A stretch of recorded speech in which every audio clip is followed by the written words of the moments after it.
నశించాలి అమెరికా సామ్రాజ్యవాదం. ఖండించండి America Israel కలిసి చేస్తున్న ఇరాన్ పై దాడులను వెంటనే విడుదల చేయాలి. వెనిజులా దేశ అధ్యక్షుడు మదులను వెంటనే విడుదల చేయాలి. వెనిజులా దేశ అధ్యక్షుడు మదులను వెంటనే ఖండించండి అమెరికా ఇజ్రాయెల్ కలిసి స్కూల్ పై చేసి విద్యార్థులు చంపడం దాడులను ఖండించండి. అమెరికా ఇజ్రాయెల్ కలిసి స్కూల్ పై వేసిన బాంబు దాడులను ఆపాలి. యుద్ధాలను వెంటనే వర్ధిల్లాలి ప్రపంచ శాంతి. వర్ధిల్లాలి ప్రపంచ శాంతి. పోరాడదాం యుద్ధాలకు వ్యతిరేకంగా.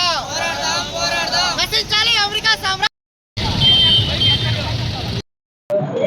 నా పేరు పవన్. నేను Venkatagiri area PDS progressive democratic student organisation లీడర్ని.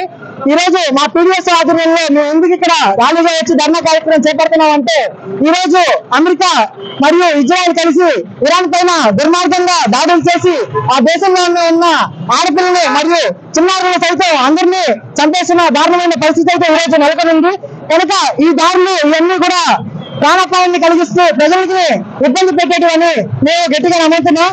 ఈ అమెరికా ఇజ్రాయెల్ కలిసి ఏవైతే ఈ సహజ వనరులు ఆయన ముడిచముడి కోసం ఈ రోజు యుద్ధం చేస్తున్నాయో అవన్నీ సరైనది కాదని చెప్పని ఏ దేశ సహజ వనరులు ఆ దేశమే ఉపయోగించుకోవాలని చెప్పనేసి మేము గట్టిగా డిమాండ్ చేస్తున్నాం. అలాగే ఈ యుద్ధాలు వల్ల కలిగే ప్రయోజనాలు ఏమి లేవు కనుక ఈ యుద్ధాన్ని వెంటనే ఆపేయాలా. ఎక్కడెక్కడ ఇజ్రాయిల్ మరియు అమెరికా కలిసి ఇరాన్ పై చేస్తున్న దాడులు ఇక్కడ మన దేశం మీద గ్యాస్ రేట్ అయితే కానీ ఈ రోజు మనం చూసుకున్నట్టయితే గ్యాస్ రేట్ 110 రూపాయలు పెరిగింది. అలాగే రేపు పెట్రోల్ ధరలు పెరుగుతాయి.